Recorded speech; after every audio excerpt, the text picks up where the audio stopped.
Okay, welcome to the Zoning Board of Appeals. Please silence all cell phones and note that this meeting is being taped by FCTV. If there's any private party recording this hearing, step up to the podium to request permission. I'll introduce the staff. On my far right is Mark Finneran, and to his left is Scott Peterson. Next to me is Frank Duffy, the clerk. My name's Suzanne Murphy, I'm chair. To my left is Tony Petrucci, a voting member tonight, and Nick Haney, a associate member. And then we have Noreen Stockman, the zoning administrator, and Ashley DeMello, our office assistant. The Zoning Board of Appeals is charged with applying the state zoning statutes as well as the town's zoning bylaws in reviewing and voting on applications. All decisions are made through the public hearing process. Our goal is to hear testimony from the applicants and the public and to allow a full and fair discussion of the project prior to closing the hearing process and reaching a decision. Number one, to begin each hearing, the clerk will read the public announcement for the hearing and read pertinent information from the file. Two, the applicant or the applicant's representative will then have 15 minutes to make a presentation, but time may be extended by vote of the board. Three, the board will then question the applicant. Four, the public will then be invited to comment. Comments should be limited to 2 minutes and be strictly related to the proposal. All members of the public wishing to speak should wait to be recognized by the chair and should come up to the podium, state your name and address for the record, speak into the mic. It will not amplify your voice, and record audio for FCTV viewers. And before we take the first hearing, we have a time if anyone wants to make a public comment about anything that's not on our agenda. You're welcome to come on up. Anybody? Last call. All right, we'll take our first hearing, which is a continuation for Habitat for Humanity of Cape Cod, 48 Benjamin Nye Lane. Welcome. Thank you. I'm Warren Brody, attorney for Habitat for Humanity of Cape Cod, Inc. This is a continuation of our prior hearing. There has been basically one significant development since the last hearing, and that is our receipt of a very extensive review of the project by the town's peer review engineer, Beals and Thomas. Unfortunately, that was only 2 days ago, and we have not yet had an opportunity really to review it, and tonight would not be the appropriate time to get into it in depth. So that being said, if there are other issues to discuss, otherwise I feel that the next hearing will be far more comprehensive. I didn't know if you wanted, like, I've reviewed mine, I worked hard on it today and have a few questions. I didn't know if you wanted us to give you our trigger points or something that we may worry about, or, something like that, just to, so you can take that home to your engineer. Sure. When he's going over it. I don't know if anyone, you didn't have time? I didn't have. You're a woman of leisure. I am. I don't have that. I'm the bonbon queen. Yeah. I am. So we do have the peer engineer with us tonight, so I would recommend that he make a presentation to the board, and then the developer can work out whatever concerns there are. Yeah. Okay. Sure, we'd welcome that. All right. Do you want to start off first or have him start off? Why not have him start? Then Sounds like a we'll plan. be better grounded in it. Great, thank you. Thank you.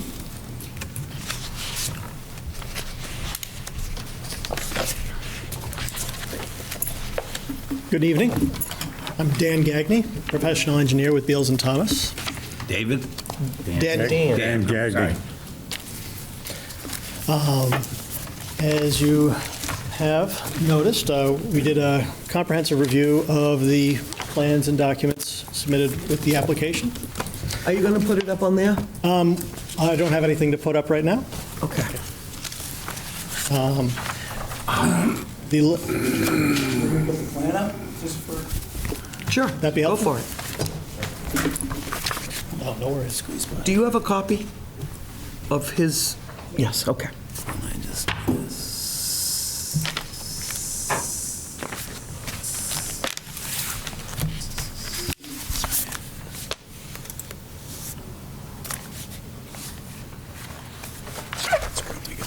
Thank you. Thank you.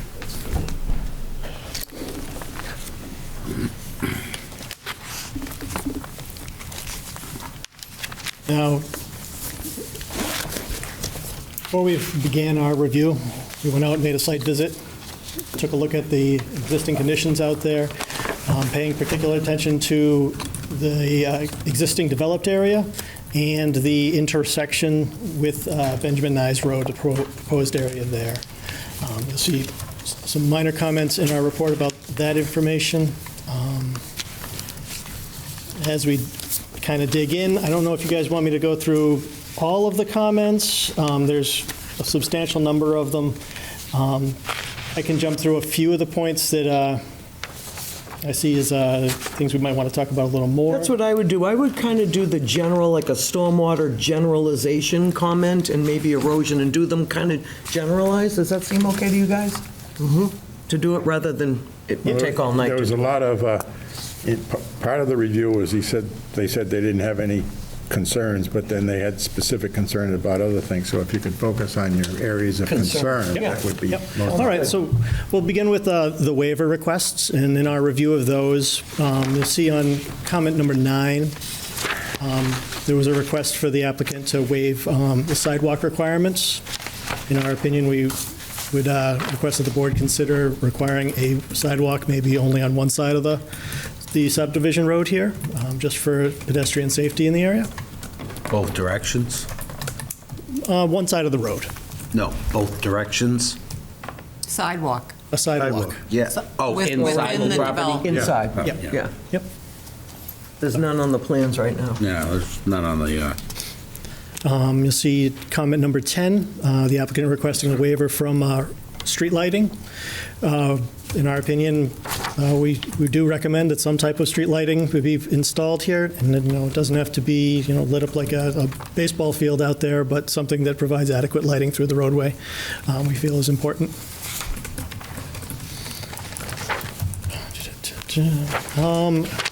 So with regards to parking for the individual units, each unit is provided with 2 parking spaces. However, a few of the parking spaces, that second parking space extends into the right-of-way. We'd recommend that all the parking for each of the units be provided on their respective parcels. Did you have a square footage? Is it 18 feet? Did you use that? We did stacking 2 cars, one after the other, so that 18 feet, yes.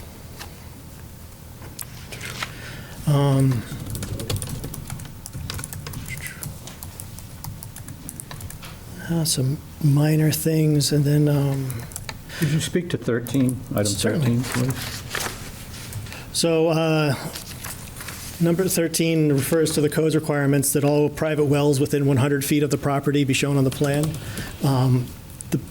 It's not indicated on the plan whether all of those are shown and none of them exist, or if they just haven't been shown. That's something that should be included in a revised plan, either a notation that they've looked at them and that there aren't any within 100 feet. Yeah, I guess the concern would be from groundwater migration is going one way, and people having a well down gradient of where these shared septic systems are. That is a concern. Again, it depends how far away from the property that well actually is. Okay. Thank you. but it's a advanced nitrogen removal system, so. Correct. It makes it less of a risk or whatever. That is you correct, yes. prefer. And you also have to consider they could build a hell of a lot more here than they are. So I don't see it as a major concern myself. How does, I'm sorry, Go ahead. how does the idea of just having the homeowners test it once per year with the Board of Health? That gets into an onerous responsibility for the property or for the Board of Health. What about the property owner? The same, it becomes onerous for that requirement perpetuity. So we do, sorry to interject, but we do have a comment from both Board of Health and our town engineer that pointed out that Board of Health is familiar with locations of some proximate wells, and that those are further away than the 100 feet that are required by the DEP. So basically, both the Board of Health and Engineering were saying that it complies in that it exceeds what the DEP requires. And if any abutter was concerned, it would be, I would think, incumbent upon him to test his own well first to get a benchmark, and then as the project, after the project is built, I mean, if he could show anything, but still don't think there's anything he could do about it. It's more Well, than the 100 feet. IA is going to be tested at least Yeah, the first but I year mean, 4 times. what it does, they're concerned with Yeah. contribution to their well water, and I mean, if, like I said, I mean, they would, if they're genuinely concerned, I think they should, test their own well first and get a benchmark, and then you can see through further testing if there's, is in fact any contribution, but I can't see where there would be. So the real two issues are, as I see it anyway, is that I absolutely agree with Mark. That's what I would do. Test it in advance, and then from time to time test it. But if there are no wells within 100 feet, just say so on the plan, that they've done their work. Yep. They've investigated and now sure that there are no wells. DEP says that's okay. Our Board of Health has said that's okay based on DEP. But if it were my well, I don't care if it were 150 feet away, I would be pre-testing it now and then test it later, because if it becomes polluted, I want to know where to go. That's fair. Thank you. All right. All right, did I hear? All right, so I'm going to skip ahead a few down to number 18. The code requires that there's a minimum setback between two intersecting roads of 300 feet. Now, Cameron Road isn't shown explicitly on the plans, but scaling it through an aerial, it appears to be less than 300 feet. That's something that should be looked at by the applicant and clarified in that. Is that a private road? I am not aware. I'm not aware of the status of Cameron Road. Would a private road fall Still under the counts. same? Yeah, still counts. In your estimation, how far away is it, do you know? I'll say less than 300. I don't have a, I think it was closer to 200, 250, but Yeah. Because, yeah, I appreciate that. Yeah. Let's see. 19. All right, we'll jump down to number 21. Code requires that street lines intersect with existing roads with a radius of 25 feet. Currently, the plan shows, as you can see here, that they intersect with the roadway at 90 degrees. Doesn't provide any Can you just show that curve in the sidewalk. approximately? Yeah. That's this sideline here. Yeah. Yeah. And what's the issue there? And that should intersect with the existing roadway with a curve to it. Not just the pavement, but the property line itself should have a curve. That would entail ripping out more of the historical wall rock. It may, but there's other issues with that wall with regards to site distance. Yeah. Yeah. So, 22, I had a question on. You wanted them to, since it's only 18 feet wide, you were looking for a little, so the code allows the board to request a strip of land to improve the width of roadways that are inadequate in existing conditions, public town roadways. With Benjamin Nyes Road being less than 20 feet, I believe it's 18 feet when I scaled it off the plans, that is very tight for two-way traffic. It may be something that the board wants to consider, is requesting that additional strip of land to widen that roadway at some point in time. But it would only be along the frontage of the parcel, not the whole length of the road. Correct. yeah, just a little bit like to the left of the driveway, I think.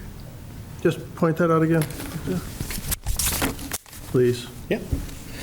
So this stretch of Benjamin Nyes Road here, it's about 18 feet in this location here when I scaled it off. Per the plan, it looks to be less in this location. So if the board felt it appropriate, a piece in this area could be taken from, or not taken, but could work with the applicant to provide a piece of land in here to widen And adequately. that would be the end of that wall completely, would not, it not? The wall may need to go one way or the other. That's very unfortunate. That's unfortunate.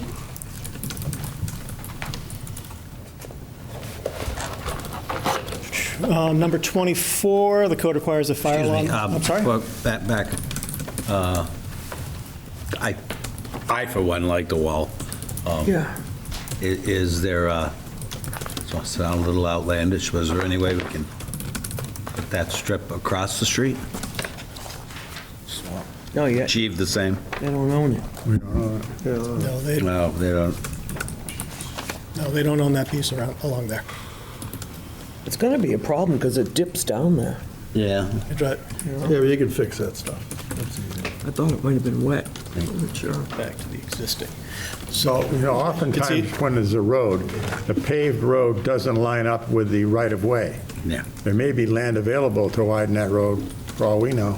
I brought the existing conditions plan up here. You can see that beginning at the edge of Benjamin Nyes Lane, the grade drops off considerably towards this area they're using for stormwater detention. So there may be a need to provide just an area for a grading for the roadway in the right-of-way. It seems that, and I can understand, the neighborhood and the abutters don't really have an appetite for any improvements because it's already used as a fast cut-through on occasion as it is, even by trucks. I do it myself all the time, but I'm privileged. Yeah. Anyway. That's understandable, and that item is to the board's discretion. Not the privilege part. What are is there a significant safety issue with regard to that? That needs to be, we really need to pay attention to it.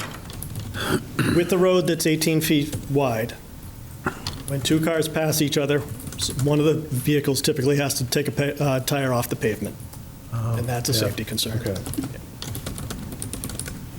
When you think of a parking stall, when you park two cars next to each other, they're usually 9 feet wide, so you think of that with two cars passing at any speed. So there is a safety issue. That is a safety concern, yes. But it will, I mean, it's kind of like if you build it, they will come. I mean, improving it is probably going to double the amount of traffic there and may leave us in a worse position. All right? Yep.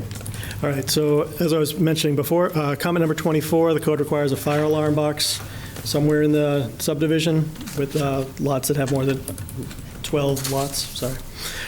So something that should be considered for being provided up in the main area of the septic system. In place of the fire alarm system, what safety issues are there without that? Is there a safety issue that someone just couldn't call from their house? Is there? There's a lot of places where there are not fire alarm boxes. I That's what I bring it mean. up because it's something that's required by code. No, it's just yep, there's 12 houses. Oh, yeah, okay. It's like a Okay, regular I got it. rule. A lot of this stuff's just stuff that needs to be added to the plan, the bulk of it, anyway. Some of it, yep. Yeah. Yep.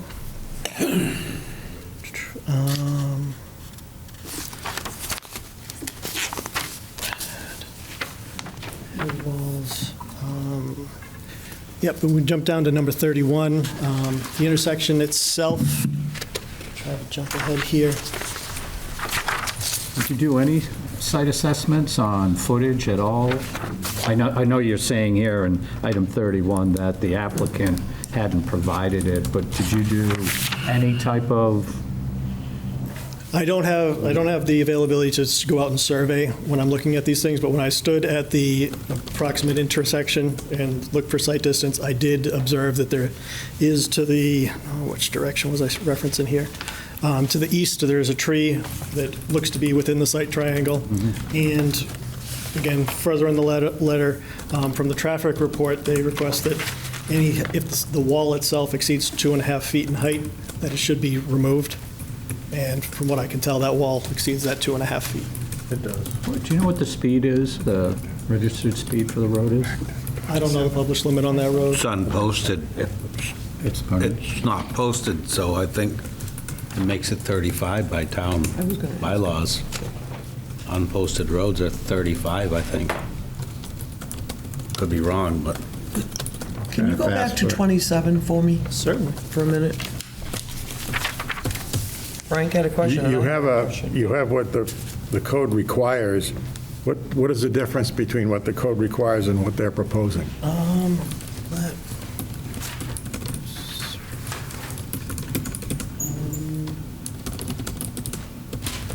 The details are in this.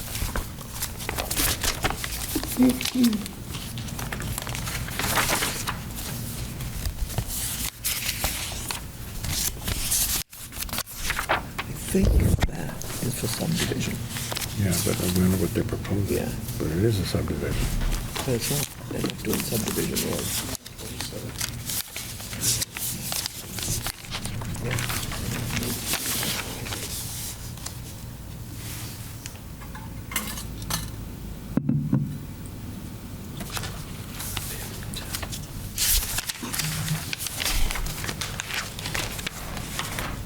All right, so the asphalt that they're proposing includes 1.5 inches of top course, which I believe meets, it provides 2 inches of binder course, the code requires 2.5, and then they provide 8 inches of gravel, where the code requires 10 inches of gravel.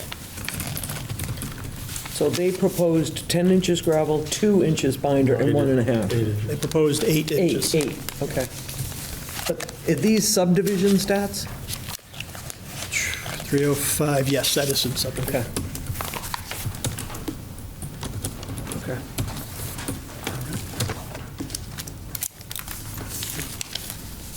Can we go back to 31? Certainly. Because the site distance issue, that wall is really a part of that whole neighborhood, but if it's truly a safety issue, it has to go, it sounds like, because it's over 2.5 feet. There are other solutions, but if that... I would love to hear them. Yeah, if that location is necessary for this intersection, the walls are going to be an issue for site distance, as they stand. Because I was hoping just to have them move the road a little bit so that we saved all of it. That doesn't sound like that's going to be the case, other than moving it further into the site. Something along that line would be a solution, yeah, moving the wall. Yeah. All right, thank you. Well, during construction, they were going to have to move some of it, right? It's just Yeah. the fact that they weren't going to move the complete length. That's the problem. Well, on right? site, we had talked about that's a the width gentleman over thing. here, just Yeah. repairing some of it. But now we're hearing that anything over 2.5 feet, I think it is a site issue for safety purposes, which you can't have. I mean, this was just a driveway one time, with a few cars going in and out every few months someplace. Now it's going to have a lot of cars going in and out, a lot more cars going out. That road is, I don't know what the DPW schedule is, but that road is due for some improvement, especially turning left or west, I guess it would be kind of nice. See if it's on the DPW's wish list. Maybe we could potentially make some of these things meld. Probably not. Wishful thinking. Well, you know, tis the season close to Tell us Christmas. about 32. All right. And Dan, oh, sorry, before we leave, could you go for just it. confirm what the speed is on the road and get it back to us on that? Yes, we can check into that.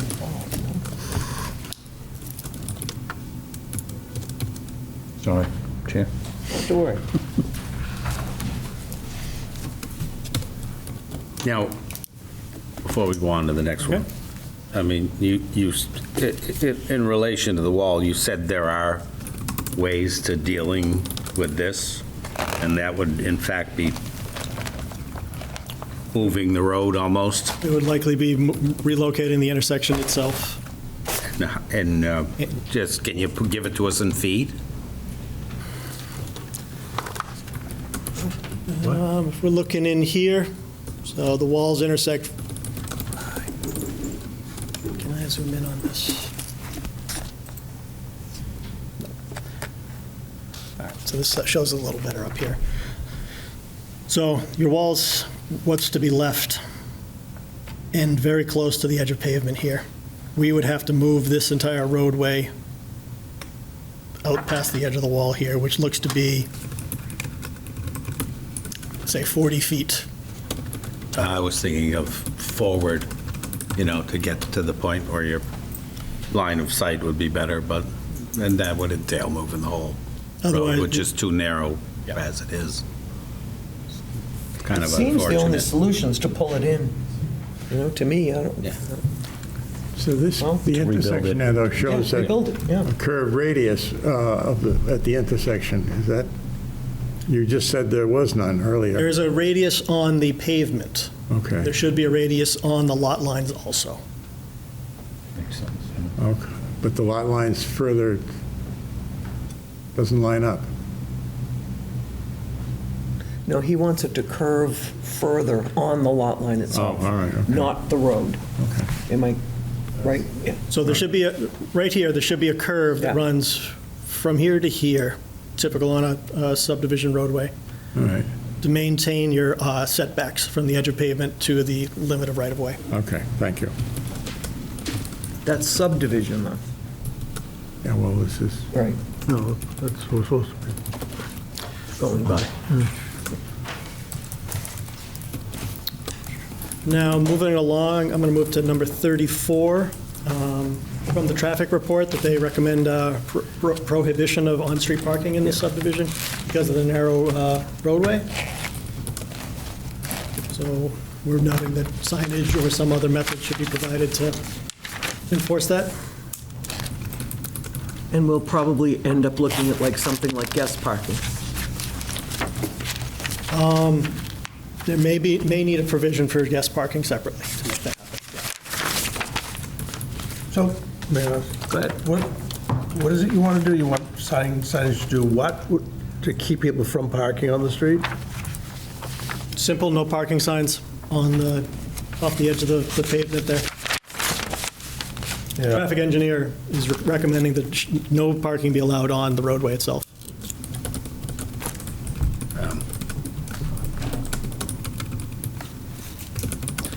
Okay, I'm going to move along to 37 here. I'm sorry, but obviously I have an affinity for this wall. It's coming right up in 37. He's about to get there. That's a different wall. Okay, then. I'll wait. Well, no, go ahead. 37 is actually about different retaining walls if you have. Yeah, no, that's retaining walls, very. I was trying to help you out. And I'm not trying to reinvent the wheel here, but I guess I am. Is there any way,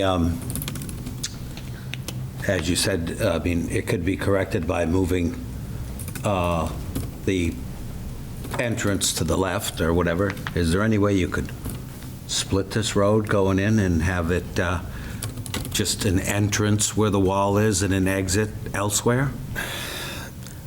I don't know, yes, you may be able to save the wall in doing that, because you can kind of center your roadway, but you're going to have a much larger impact over on this area here, and where the grades drop off considerably over here, that require fill and structure to make that happen.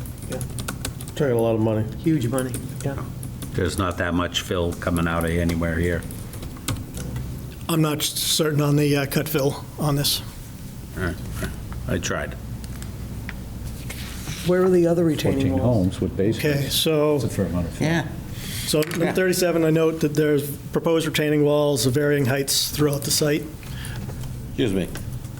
I mean, just to keep it open or whatever, I mean, Scott's point is very good. 14 homes with 14 basements, that's a fair amount of fill in and of itself. I mean, is it not possible that there's going to be enough fill there and it wouldn't have to be removed from the site? Potentially. Do we need the engineer to run that analysis on the new design? I mean, that would mess with all the drainage, too. You know? Not particularly. Yeah, because that goes right down up there at the end of the driveway. That's why we goes have down, there's engineers, let them Okay. take a Yeah, but look at if it. the purpose My is, college if the didn't- purpose, the first primary issue here is safety, sight, Right. visual. Right. After that, if we really, and I do feel that wall is important, is how do we get that wall to remain someplace without overburdening The this project. group, the project financially, because it's a stone wall. I mean, it's not.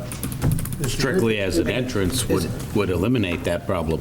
Is it 2.5 feet relative to the height, the grade of the road, or the at-wall height itself? It's It's relative to the grade of the road, Yeah. at 2.5 at feet. the point. So if the road was higher, Well, No, the wall's above like, the 2.5 feet? it wall's could like be 5 done, but then feet. tying back into Benjamin Nyes, that ends up Okay. kind of being a circle in that. The applicant's engineer just mentioned an option to maybe deconstruct a portion of the wall, so that, and then reface it at that 2.5 feet height, might be another option. You mean take it down? Decrease the height, yes. Yeah. Leave the bottom half, We talked about that. clean up the top.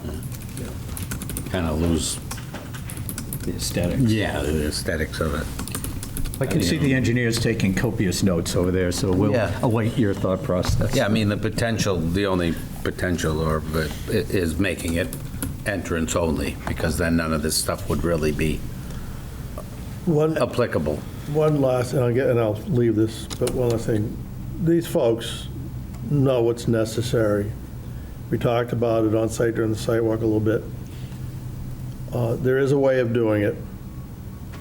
It won't look like it looks today, but depending on where the end, I'll call them finials, they're not finials, but how far they have to be away. So there's maybe a way. I think they just need to come back and say, we can do this, or we can't do this, or this is how we can do it. I'd rather see them say, this is how we can do what we can do for you, so we achieve the safety and sight view. I think that's what they should come back and do. All right. On to the retaining walls around the houses. You can see a few of these houses, this one here, they have considerable height retaining walls. I believe when I scaled them out, measured them out, they were about 6 feet in height. Those may require a building permit, but I'd recommend, anything over 3 feet has some type of a fence or a railing along it, just so that it dissuades someone from getting onto the other side of it. You have lot numbers for the, Those are 1 and 2, I think. even two. Aren't those 1 and 2 at the top there? So we've got, I forget that I've got it right in front of me. They changed some numbers. So we got lot 1 and 2, and then again over here on lot 12 Well, has one. Okay, thank you.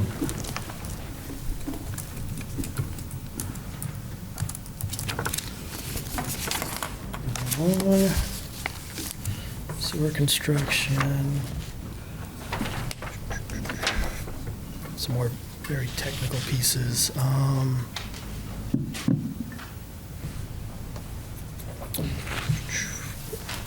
I'm going to jump down to 46 unless you guys have any questions on water and sewer.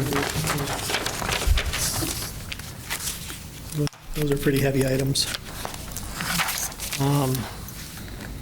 what'd you say, 46? I'm going to jump down to 46, yeah, parking and access comments. So they provided a swept path analysis. From what I can tell, the swept path analysis does show that they have adequate space to move around the subdivision itself. My concern is that the truck entering from Benjamin Nyes Lane, the pavement itself isn't shown to confirm that it's actually going to be able to make that swing off of Benjamin Nyes into the neighborhood here. So That's something we can just send off to the Yeah. fire department request. Yeah. Right, Noreen? We can just request them to comment on it at least. Don't they do that, of course, anyway? I think they only do internal normally when they comment. I'd really like to know what the zoning administrator thinks about that question.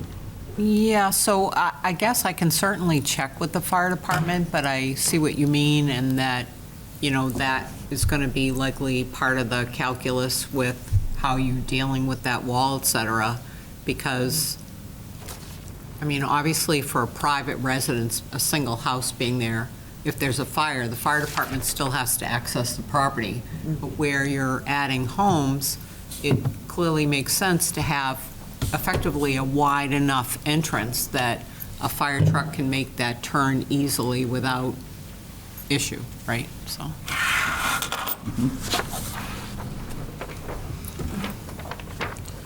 47, you have the mailbox. Where was that on the plan? I don't remember. Is it right there? I'm not sure which sheet it's shown on. It's actually this little box right here, I believe, is the mail kiosk. And my comment is simply that vehicles stopping here, whether they're mail delivery folks or residents, they're going to be blocking that lane of the road, which Do you gives think there should be a little pullover area maybe, or something like that? Yes, that would be my. I was going to say, and piggybacking on that, we've had other developments where sometimes the parents will drive their kids up to the end of the street to wait for a bus. And so maybe that type of mechanism could be used for both the mail and, possibly a parent who's waiting to drop their kid off at the bus or something. And that other side of the road's okay? Well, I just think it certainly is a good area to have extra space for vehicles, because you also don't want to have cars coming in and off of Benjamin Nye and somebody stopped to get their mail and you're holding up traffic or, so. Yeah, a little pull-off. Yeah. Yeah. Something along those lines, I think, would be fair. So, these folks built something almost identical in layout, Willett Way, and on the right, their mailbox, I was just there today, mailbox on the right, they don't, I'm just looking at my video here, they don't have a pull-out, do you? I don't believe so. All right, but the recommendation would be, they're driving very slowly, so this video takes a long time. Safety first. Anyway, you are recommending a pullout. I would recommend some One way or type the other, of, it's some very- type of okay. pull out there, yes. Okay. And then we have a bunch of comments on stormwater. Nothing that I don't think that the applicant can't resolve. Any simple overview that you'd like to just put into testimony, other than? Simple overview, they have they're using the natural depression area shown here for their primary stormwater detention and infiltration area. So they have very limited stormwater structures in their roadway, network running through here. Goes through treatment devices before being discharged out to this large basin area over here. Just like an oily water separator, is that what you? They've got a proprietary unit. I don't recall which, is it CDS or Storm Scepter? CDS. So it's a CDS type proprietary unit that's going to be installed here. Okay. They also have, for each of the residences, they have subsurface infiltration units with overflows that either drain into the roadway or as they overflow, drain towards these basins here. There's another small detention area here that handles only roof runoff in this here. And another small one over here for lawn area and roof runoff. So in the end, it's going to be very similar to how it works now. Yes. Yep. Where will snow removal? Did you see any spot for snow removal? Typically in subdivisions, we don't call for individual snow removal areas because it becomes windrows on the side of the road, as opposed to a commercial development. Tightness, It does, yes.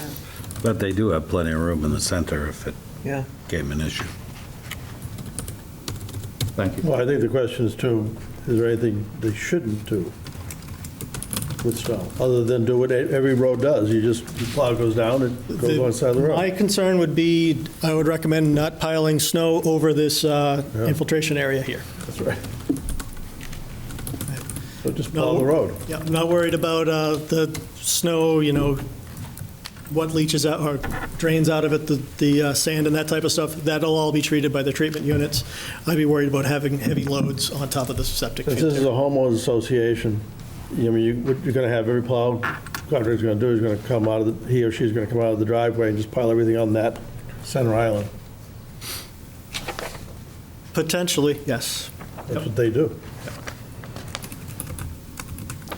If that's part of the homeowners association requirements, sometimes the residents are responsible for plowing their own units. They're dealing with this at that Willard Way now. I don't know what they're doing with snow, because I've never been there, but they're already familiar with this whole setup, almost exactly like this. And I can bet they're going to come up with something and tell us how they're going to take care of that. No. Anyway. Yes. It's not going to snow anymore anyway. That's right. Any other concerns with stormwater? As I mentioned, I've got quite a few comments here in my letter. Again, it's nothing I don't think is insurmountable as they move forward. Okay.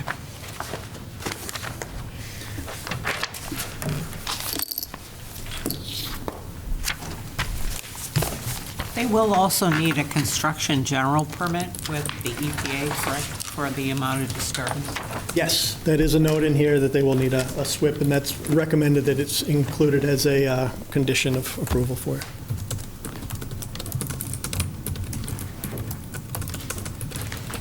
If you don't mind, I guess next time, hopefully, you'll be in front of us again. If you could bring a thumb drive to, it's easier for the folks here that are sitting here. We're going through 73 items. For those people at home, it'd be nice for them to be able to read the words that we're reading. Certainly, So I can bring that along. appreciate that. Thank you. So just for the board, we typically, after this presentation, would have the two engineers working with each other to resolve the matter. So we don't typically require or request the peer to come back unless there's some need by the board, so. That's why I know it was tight, but I certainly would have appreciated a window to be able to absorb this. It's kind of, You have to put it under your pillow. So, may I? Yeah, go for it. So the plan is that our peer engineer and the applicant's engineer will now sit down or by phone, discuss these things and come up with some solution? Hi, good evening. Joe Henderson, Horsley Witten. Yes, we would typically provide a response letter, and we'll respond item by item to all these comments. And then we can discuss, anything further we need to discuss before the next hearing, and hopefully come back with, be able to say we've resolved, the questions. Just while So you got, we have done this many, many times, and unfortunately had to review a lot of these things in the past 2 years.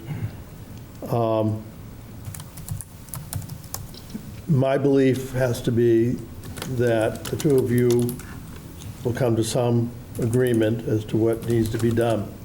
If there is no agreement to that, that has to be noted someplace so the board can consider it. In other words, if you continue to disagree with Beals and Thomas's findings, which you're likely to do some of. It'll come out in our peer review. We'll say, if there's something we don't The next agree comment with. is, so that this board wants to make sure they know you agree or disagree with whatever you folks come up with. Exactly. Okay, good.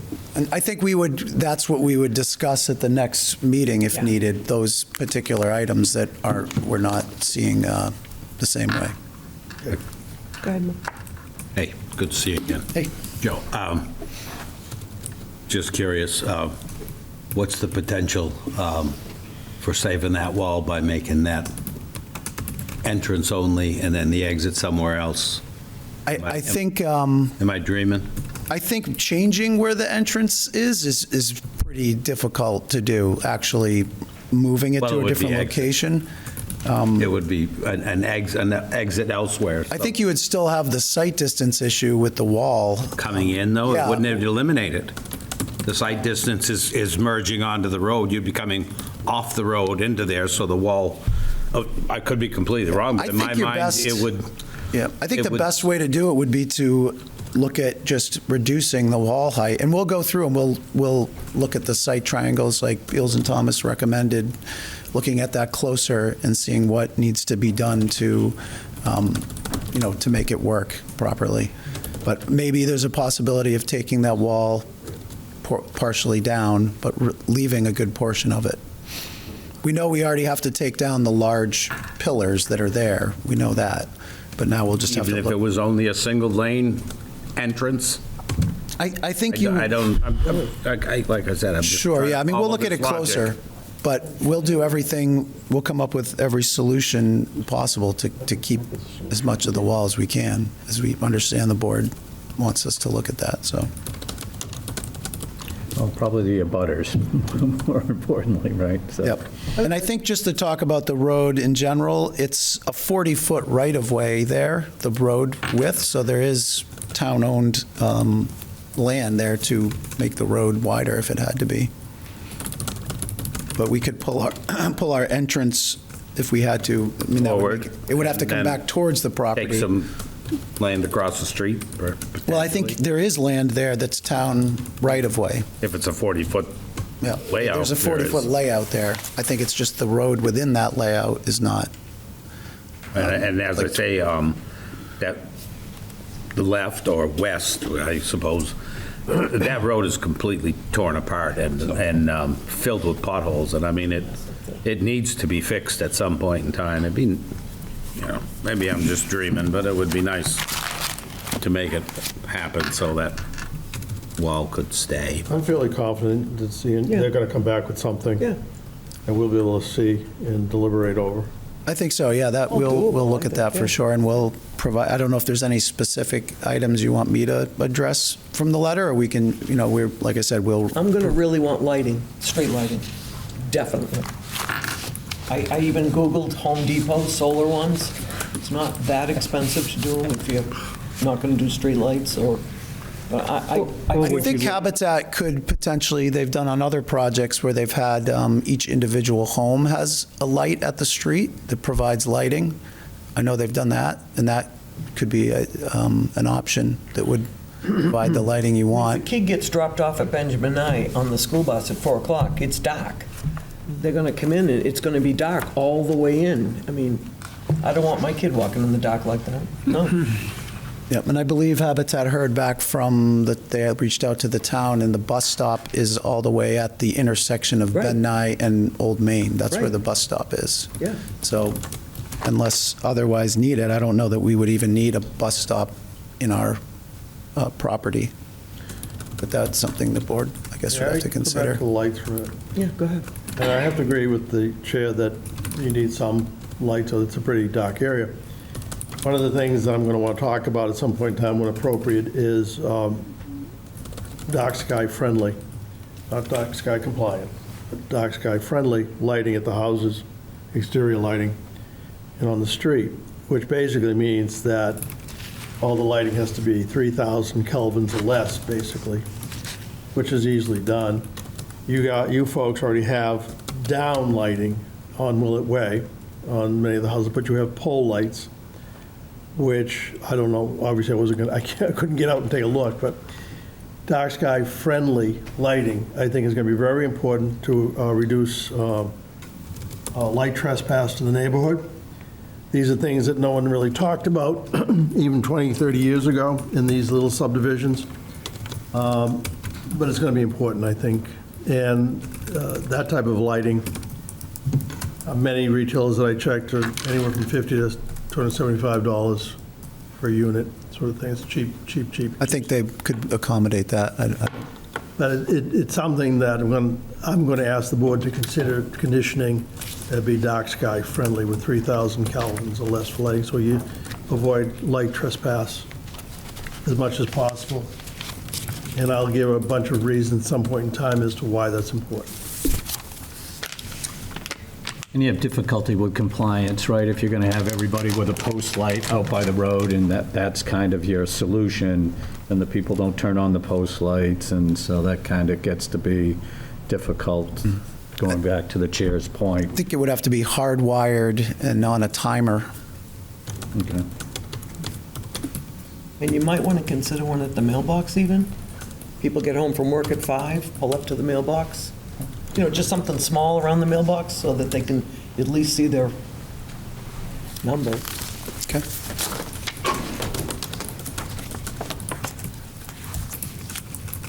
Anything else anybody has? No, they just received it, so I Yeah. think, it's 73 items. But is there anything that stuck out when you read, Beals, that you want? No, not for me, no. I think that's all I had, too. It was a well-done report. Yeah, very good. Like I said, we'll itemize, line by line answer them and coordinate with Beals and Thomas, ahead of whenever the next meeting We is. have faith in you. We do. Okay. Hear from the public? Anybody from the public want to comment? Come on up. Name and address, please. Hi, my name is Catherine Truman. I own 78 Benjamin Nyes Lane. And I had submitted some written comments at the previous meeting, I believe. And I brought a few more here, many of which have been touched on. I will read them, but I will probably also go off a bit to address a couple things that came up in today's presentation. I own this 3.5-acre property at 78 Benjamin Nyes Lane and have concerns over the proposed development at 48 Benjamin Nyes Lane. I've owned my property for 5 years and split my time between Somerville and Falmouth. While not a permanent resident, I am here for about 25% of the time in any given month. I should note that I come here both as a resident but also as an architect. I have 25 to 30 years experience in the field, and I own a medium-sized residential architectural design firm in Boston.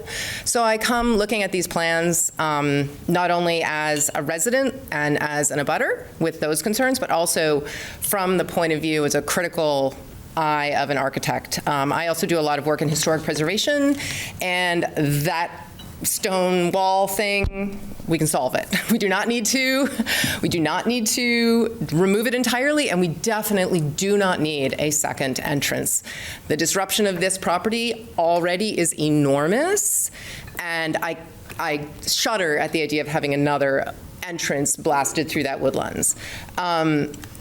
I was also very happy to hear the discussion about the condition of the Benjamin Nyes roadway.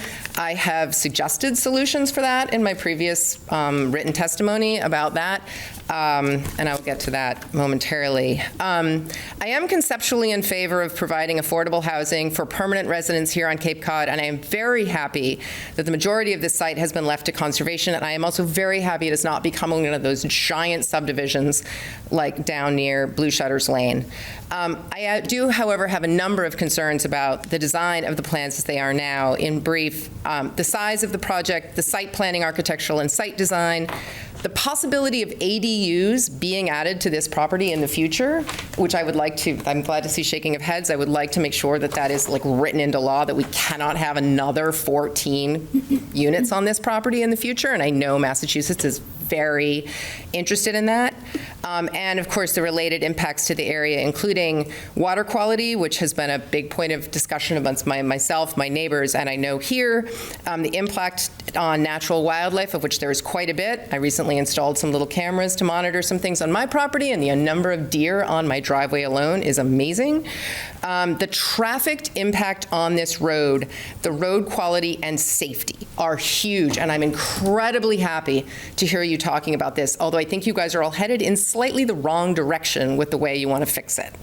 And then light pollution and noise pollution. First point, the total number of units on this property seems to be too many. We have 14 houses, but that's actually 39 bedrooms, which could easily be 56 people. That's a huge heavy septic load, heavy light pollution load, heavy traffic load, possible noise load, amongst other things. I have made longer comments in the past. The site plan. I think the small portion, okay, this portion of North Falmouth is incredibly special. We have 22 acres owned by one of my neighbors. Another neighbor owns something like 8. I own 3.5. We have 40-something or whatever it is now in conservation. This little area of North Falmouth is an absolutely precious resource for our environment, and just for the fact that we don't have a million streetlights out there. We have a small, narrow road, which people go flying up. The solution here is not to widen the road. The solution here is to make it one way. This entire problem would be solved with a one-way road. Come in one way from Old Main, drive down, and go out at Wild Harbor.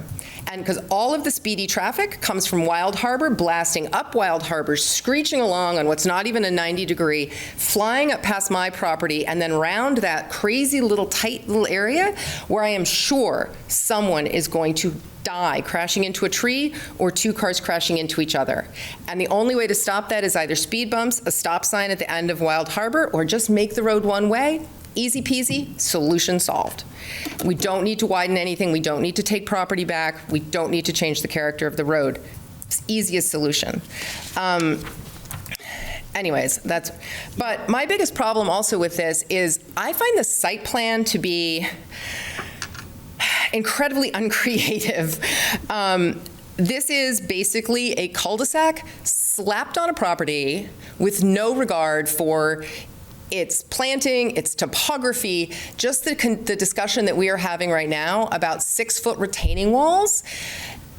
There are so many models of development, architectural site plan development, that could look creatively at how to use the topography and the landscape and the clearing and create something that was far less disruptive to our planted environment, far less disruptive to the need for grading and clearing. I meant to bring a printout, which I left at home. There is a model that I know Habitat did. I believe it's in Hamilton, Mass. It's up on the North Shore, that are duplexes and triplexes. They look like little houses. I have a screenshot on my phone. It would be significantly less disruptive to have 3 buildings here that had 2 or 3 multifamily houses. I mean, townhouse in Boston is a $10 million proposition, so I don't see why a combined townhouse here would not be just as desirable as a small little Lego box house. And they are far less disruptive to the environment. They require far less clearing, and they are also far more economical to build. You don't need to build 2 separate foundations, you build one. You don't need to build you build 1 wall instead of building 2. You need less building material. They're cheaper to build. I'm shocked at the amount of land regrading. Lots 1, 2, and 3 are graded to drive all the runoff into the depression and the wetlands. Lots 11 and 12 are massively regraded. And I know there are ways that we can do this more successfully. 1 second. Okay if she keeps going? Everybody up here? Yes. Yes.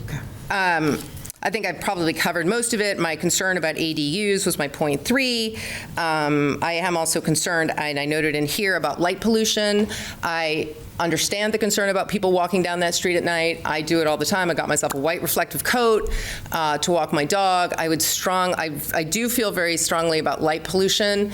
I understand we need to have people not trip over the potholes, but I do think if we do have any kind of site lighting, if it can be the kind that is kept low at 3 feet and is designed for pedestrians, for kids walking, and not try and have giant street lighting everywhere, it would be fantastic. Water and septic, I know that is a big point of concern. I know that Jeff Lintner, my neighbor, has been doing a lot of work on that, and we'll speak to that separately. Yes, traffic, I did address that. We could have up to 53 cars in this place. That's an enormous amount of additional traffic. I mentioned how to solve it, which I will put in my notes when I put them in. I think I managed to get through all of my concerns. Thank you very much. May I ask a question? Can you answer a question? Oh, absolutely, of course, Please. yes. I mean, Thank you. you are an accomplished architect. I know the name quite well. Thank you. And what you talk about with regard to design is what I would like to see.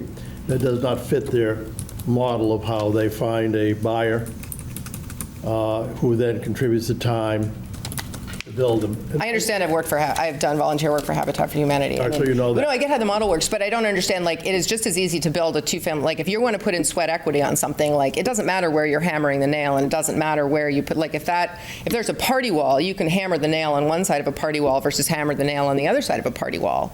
And, I mean, property in Boston and in New York City and in a million other places, you have an individually owned townhouse or individually owned multi-unit. Like, it doesn't have to be a condo in order to do that, depending on where you draw your property lines. I mean, that may be a zoning thing about where we draw property lines and having to have setbacks. There are solutions to all of those problems. And I don't think that the idea that you can't purchase a townhouse or purchase a piece of a multifamily makes it any less your own. I mean, I own condos. I've owned a condo in Boston. It doesn't make it any less mine. So I would disagree with the fact that idea should be abandoned because it's not a small single-family home. I just don't see how that. I don't disagree with you. I want them to hear this because I have concerns as a board member, and I just want them to hear from an architect like yourself. I mean, I had hoped, in all honesty, after the last conversation, Jeff and I had a conversation, he said, could you redesign this and bring it to the next meeting? If I could keep up with my paying work, I would love to have redesigned this and brought it to this meeting. Unfortunately, that's just like there's only 24 hours in a day. But I know that there is a better solution for this plan architecturally, urbanistically, to the extent that, but planning is, urban design. We are creating a small urban space here. There is a better plan here that would, I think, ultimately be cheaper, budget-wise, cheaper to build, and that would be better for the environment because this is a really precious site. And then, if it still has to be 14 houses, then we just need to come up with creative solutions for the other problems, which can be just make the road one way, call it a day. And you can rebuild those with those stone things. You need the right mason. That's the problem. You can't just hire Joe Schmo Mason and expect it to come out right. You need to have the right mason who can take it apart and put it back together in such a way that you get your 2 extra feet and it still looks the same. But that's about means and methods and finding the right subcontractors and doing it the right way. And I am really, really happy to have affordable housing available. We don't have enough of it. And I see so many houses sitting empty, and I know people probably say that about mine. I'd like to spend more time here. I would also love to see that there is the possibility for a design project to be done really well and really creatively. And like they do this all the time in Europe. And this is a site plan from like 1965, right? We've evolved from this. And like we did Levittown. Let's not do it here. Let's come up with a better plan for it. This is an opportunity, and it's one of the few amazing sites like this that we have. So, sorry, I can have opinions occasionally. But you're doing fine. You're doing fine. Good. I try not to, but I think they come out. So, all right. Thank you very much. Or Barbara? Sorry, not Barbara. You're sitting next to Jeff.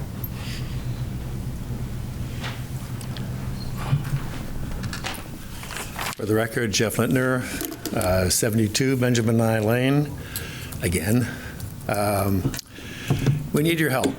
Actually, before I start, I'm going to just point out something that I'm not going to address, but you look up there at that depression and where all the wastewater is going to go, not stormwater, that's really close to my well. And I haven't addressed that in my comments, but I'm going to have to think about that because the uptake for my well is probably within 100 feet of that, and that water is not going to be well treated. Anyway, we need your help. I'm not here again. But it is groundwater, not wastewater. It is groundwater. It is stormwater, sir. Yeah, stormwater. Which means it comes off the street and it's got. It's not wastewater. You called it wastewater. I'm just pointing that out. I stand corrected. So I'm not here to question whether Habitat will be built in some form, and I acknowledge the extensive planning, thinking, and experience they're evident. I respect the effort to date, but there are aspects that need to be resolved. Last month, well, actually in October, I shared several areas of concern with you, the most important relating to the impact of septic disposal. So I thank you for agreeing to request a peer review on that note. It is not in yet, and I think it relates both to me and to other abutters because there are, as I'll say again, there are a total of 2 other wells besides mine plus 2 other lots. So I had not been made aware of the parameters and scope of the peer review process. So I don't know what's involved in that or who you've asked to do it, but I am sharing an additional perspective this evening about the extent of that review. So we strongly believe that on-site flow testing should be a part of the review process. Test what the flow is of the groundwater. To recap, our home does not have access to town water, nor is there town water available to 3 additional lots, one of which is Catherine's right there, and she has 2 wells on her site. So we're orphans, so to speak. Habitat will generate 4,000 gallons a day, and we are legitimately concerned about the impact it may have on the only source of potable water for our home. I've learned that the septic plume's position and spread is based on projected elevation of groundwater. However, this is a moraine area with highly variable soil types. So in October, when I shared our concerns, you asked the applicant's engineer to respond to our observations. He answered by saying, quote, "It seems like," unquote, "the effluent will bypass our property," and he was, quote, "pretty comfortable with," unquote, "the data from Cape Cod Commission." By all accounts, this is an excellent engineering firm, and in his position, I would have said exactly the same thing. But the data he relies on is based on the best estimates. So I'm asking for your help in reducing the risk and uncertainty factors. This is not an unreasonable request, nor should it be perceived as an effort to challenge the feasibility of the Habitat project. Since the last meeting, I have reviewed or tried to become more familiar with the Cape Cod Commission resources and database. I've also talked to several individuals whom I consider to be knowledgeable experts. Their consensus is that the only way to eliminate ambiguity about the direction of the groundwater is to do actual flow testing. This type of test would involve installing 3 wells and taking resultant readings from them. Having that kind of data will give us a fact-based answer as to whether or not the water supply is threatened or not. So without that answer, I worry about an uncomfortable scenario. The project goes ahead. Then several years hence, it turns out that our well and the additional downstream wells are compromised. What's my remedy? I can't come back to this board. Do I have to undertake a multi-year litigation? Who are my adversaries? Is it the homeowners association? Is it Habitat? Is it the town? I don't want to be in that position. My hope is that by doing the flow testing, we reduce this uncertainty. With respect to other aspects of the septic issue, I'm aware that the town's health department didn't see a concern with nitrogen. You pointed that out at the last meeting. They do point out there are no current regulations for phosphorus removal. But there are other issues that the town doesn't currently address. CECs, contaminants of emerging concern, which include per and polyfluoroalkyl, I can never pronounce that word, polyfluoroalkyl substances, which we call PFAS. It's easier. Pharmaceuticals, personal care products, microplastics, and endocrine disruptors. To our knowledge, these substances are not addressed in the current septic treatment operation.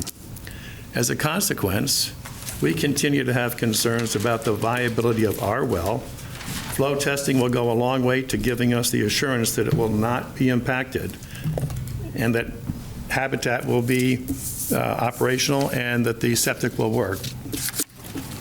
Thanks. Thank you. Anybody else? Well, you want to ask a question? Yeah, I do too. Sorry. Go ahead, Mark. We can't force these people to do anything beyond what the state requires. And, I mean, there is no well within 100 feet of this project. So, you know, you're asking for us to do more than we would do anywhere else. I mean, the state sets the regulations, and those regulations are for Title V. I mean, this is going to be treated to a much lower level, and I mean, which would make you safer. I mean, as I suggested earlier, I think it would be incumbent upon you to test your well beforehand, and then, you know, I don't know where you're going to go, but for you to ask us to require them to do more than the state requires doesn't seem fair. Thank you, sir. Well, can I respond? Of course, absolutely. We're here to listen to you. I don't think it's an unreasonable request, because I think it solves potentially a lot of issues that can easily come up. And that's why I've consulted with experts in water flow. I think it's not unreasonable to be concerned about the future of my well. I don't have town water. Does Habitat want to provide town water to me and the downstream people? That might change the equation. But because it's a moraine area, I am told that the flows can really be calculated only by a flow test, and it's not hugely expensive, and I don't think it's an unreasonable burden. Before you leave, you bring up a good point. I mean, one solution would be to get you town water. Do you have any idea where that data point would be for them to get you town water? Is it 300 feet away, 500 feet away? Well, it's not just me. It's I understand. I'm just trying to get an idea of, do you have any data point on where that would be? Yeah, I approached the town years ago and asked them about the fact that I didn't have town water, and frankly, there was another resident here, Ruth, who has water that comes all the way over from Wild Harbor, even though she's on Benjamin Nye. There is a main, I think it's an 8-inch main that comes down Ben Nye, and it stops at Cameron. And the idea was that the water would flow through from there. The water department has said consistently that they feel that if you were to extend it, it needs to be extended all the way and then hook up to the Wild Harbor main so you can flush the area back and forth. That would make a substantial difference. That's a good length, though. Yeah. Right. Thank you. Thanks. That was good information. I didn't know that. Anybody else? Come on up.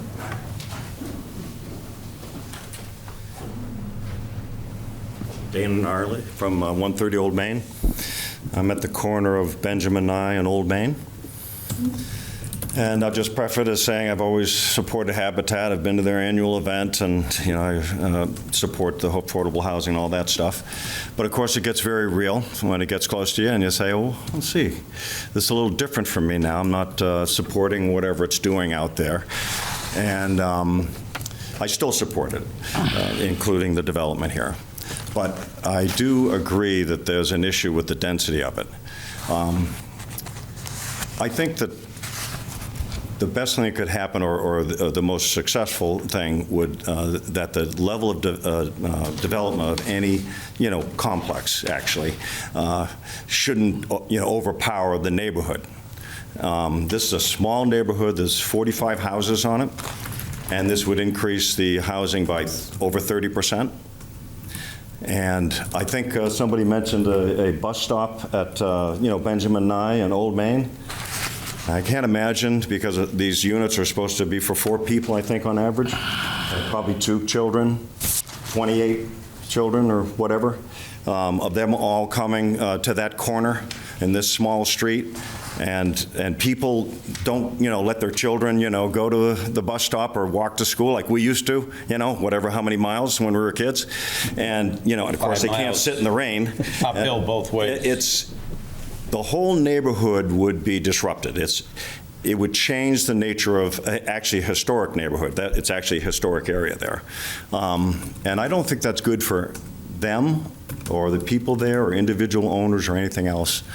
And so it's great talking about the fact that this isn't a great design, and there's also all these other issues, but, my point is that I think it's, when you're adding something like that, and the nature of it to this small street, small neighborhood, is not going to be good. Not that affordable housing shouldn't go on this property.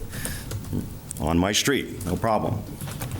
That's it. Can I just point something out? Go ahead. Of all the 40Bs that we've had come before us, first of all, I agree with you with regard to density. This is probably the least intensive at 1.87 units per acre compared to, in some cases, 5, 6, 7 times that if you go to some of the others in town. So this is probably the smallest number of units per acre. I don't disagree with what you're saying. It's a 40B. Very, very hard for this board and to deal with this stuff.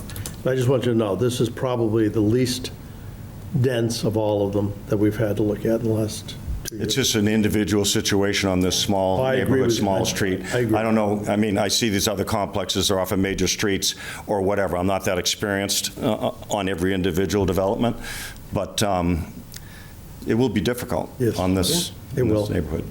And I don't think you're going to have a bus stop at the corner of Old Main and Benjamin Nye with the amount of kids and so forth. It's just not logistically possible. And you're not going to widen the street and put a sidewalk. It's a historic area and it's tight. I just don't see that either. It's a very special area. It's a very special area, believe me. Yeah, and it has its own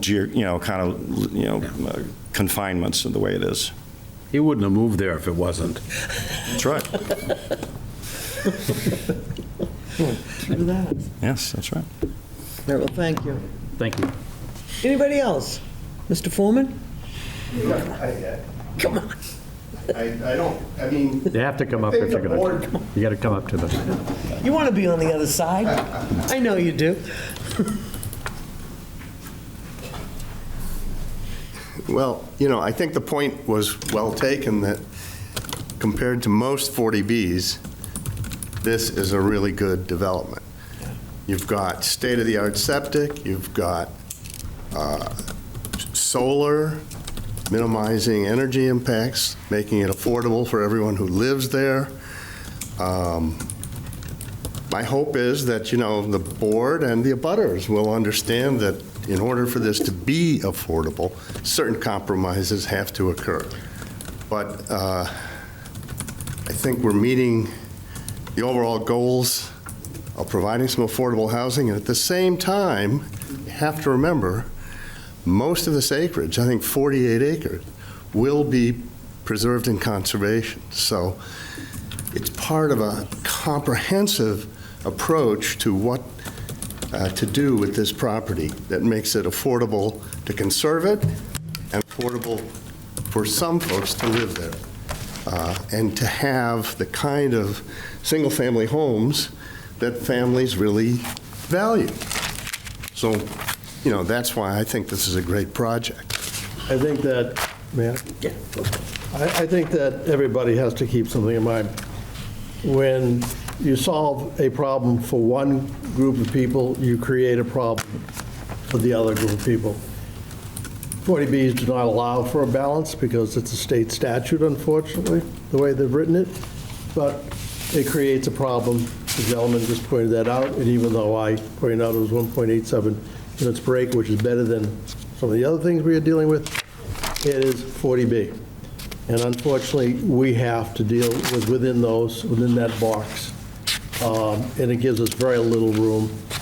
So the problem you're solving with affordable housing creates a problem for other people there. And that is something that is so often forgotten with developers of 40B. And that's unfortunate. But this is a pretty small one. Anybody else want to come up to the podium? You all set? I know you want to. She's got it. You can do this.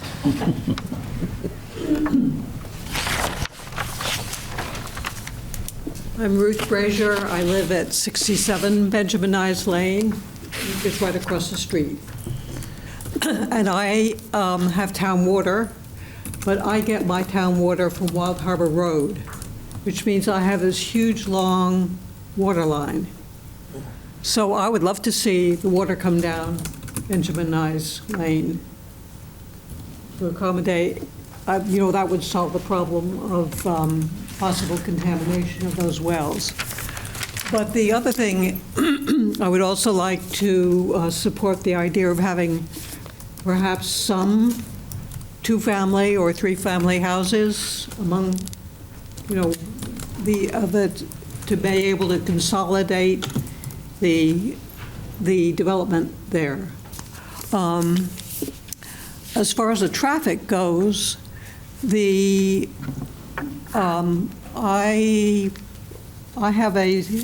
walk a loop or run in the neighborhood, and we have to start on Wild Harbor Road, which has a nice sidewalk. You do not feel safe on that sidewalk because the sidewalk invites the traffic to go just a little faster because you're supposed to be on the sidewalk. Benjamin Nyes Lane is a resource, and potentially for this development, where we have people who like to walk on Benjamin Nyes Lane, and they walk in the street, but they can walk several abreast. Bicyclists, we have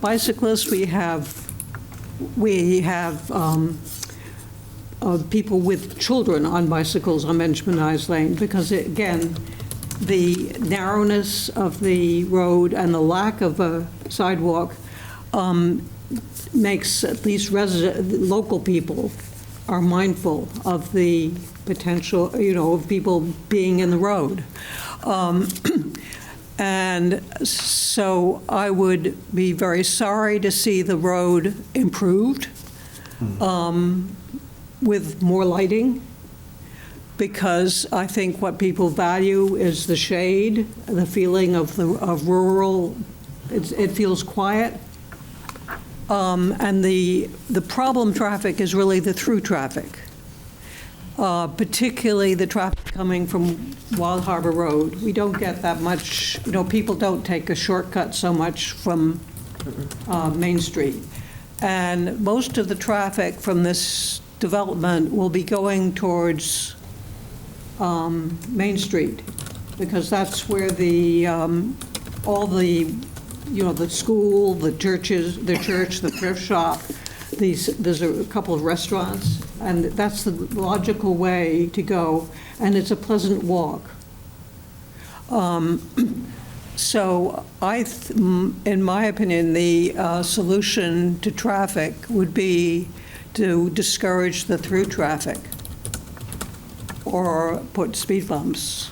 One way is another possibility, but it is the people who come from Wild Harbor Road, who are going at an excessive speed to start with, who turn in there and don't slow down. So I would like to see the road itself as little changed as possible, because I think there are an awful lot of people who appreciate it the way it is, not just the people on Benjamin Nyes Lane itself. I talk to people who come from a mile away who say they love to walk on this road. It's cozy.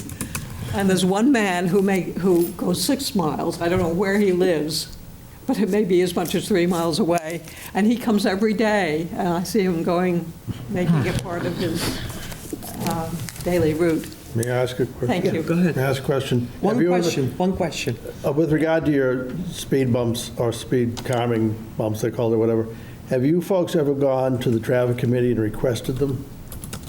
I have never done that. I don't know about. Because they make it very, very difficult to do that. It's quite an ordeal to get a speed bump. Snow done. removal. It's almost impossible. things like that. Anything that, yeah. So that's okay. I just want to know if you'd ever done it.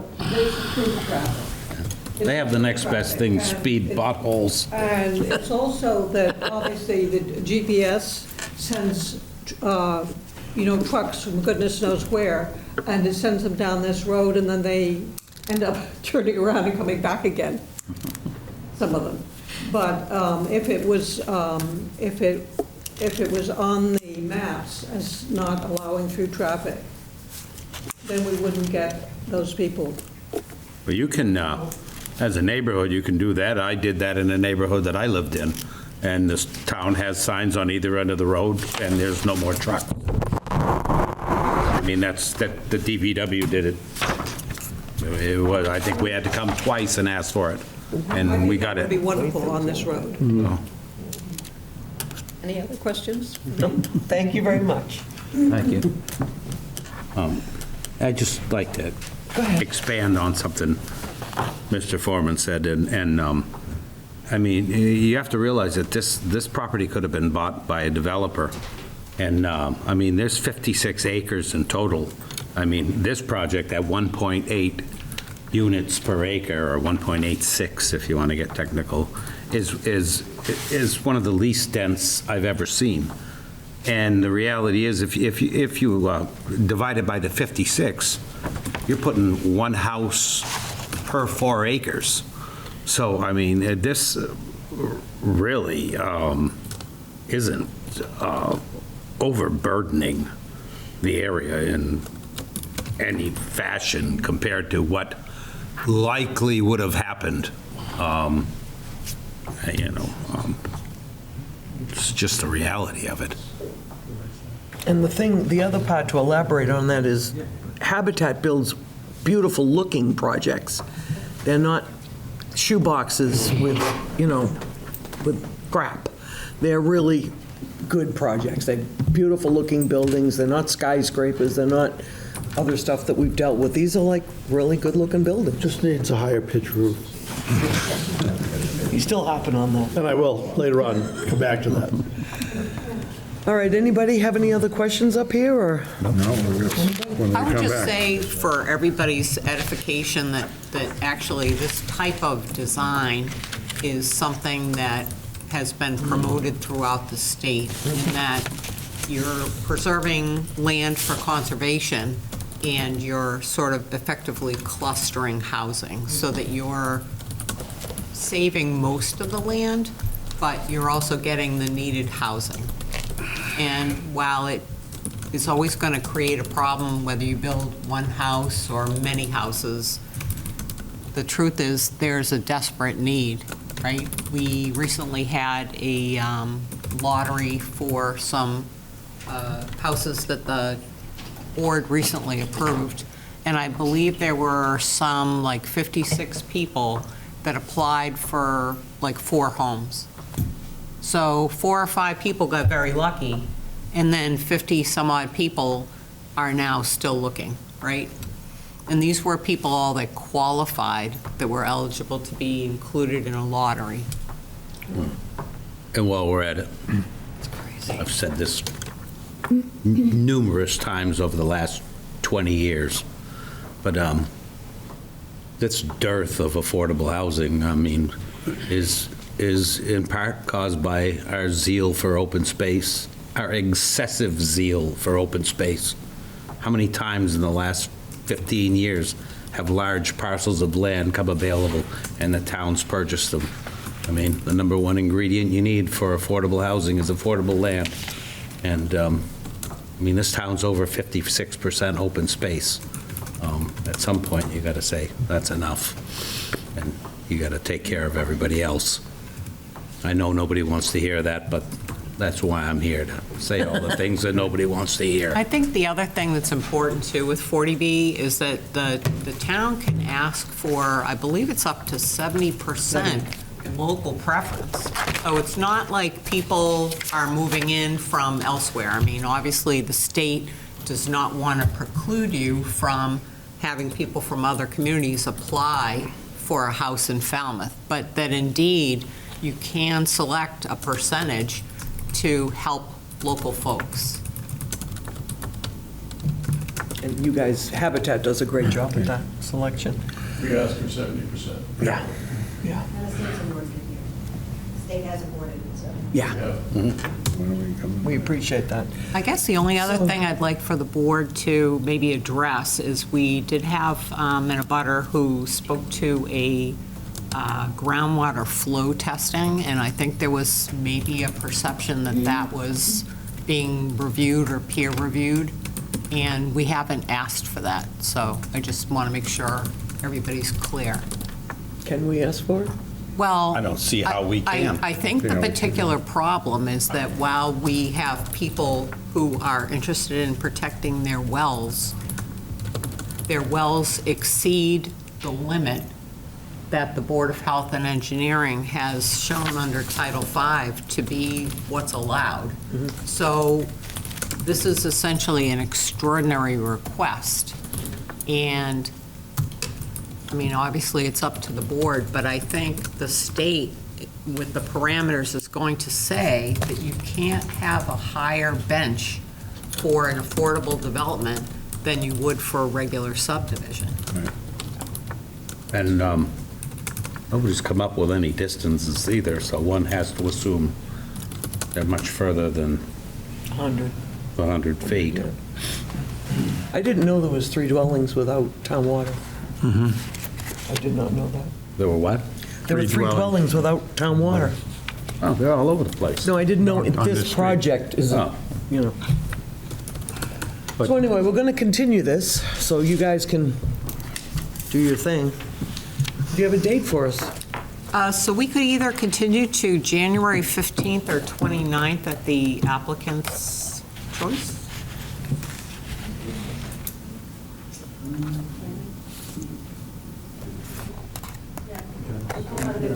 15, okay.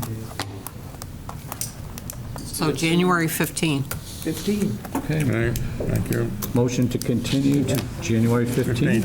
Second. We have a motion and a second. Everybody's all set up here? Yep. I'm good. You're all set? All those in favor? Aye. Aye. Opposed, none.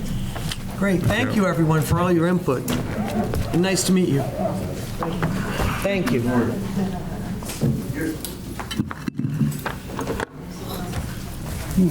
15, 2026.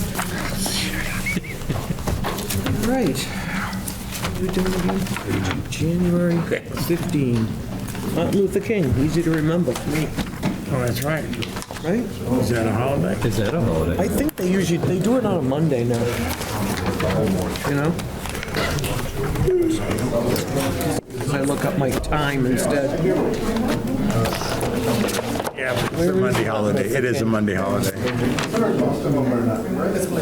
a holiday I used to go skiing. Because it's in the middle of the winter. Yeah. We did too. Yeah, it's on the 19th this year. Okay. Yeah. Any minutes? October 9. Do you want to ask them to clear so we can continue? Can you people go out? Can you guys go outside so we can finish? Thank you. Sorry. No. Almost. Not that easy.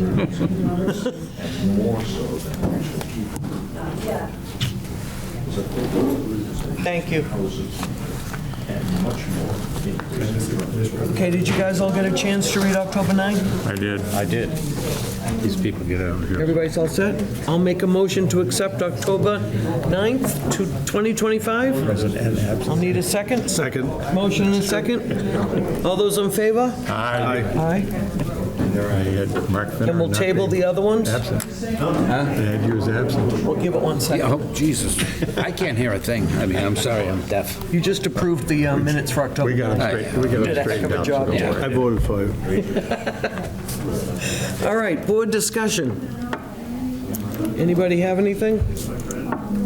No? Whoa, board updates. We have our associate back. Yay. Dad. Dad. You were going. Dad times 3. Times 3. Only 3. So far. No, Don't even say it, right? All right, Noreen, do you have a update? I don't have anything else to share. And future agenda items? Anybody? All right. Well, Our next meeting is on December 11th, 2025. 1 week from tonight. And now we just need Mark. Motion to adjourn. There it is. Second. Motion to adjourn in a second. All those in favor? Aye.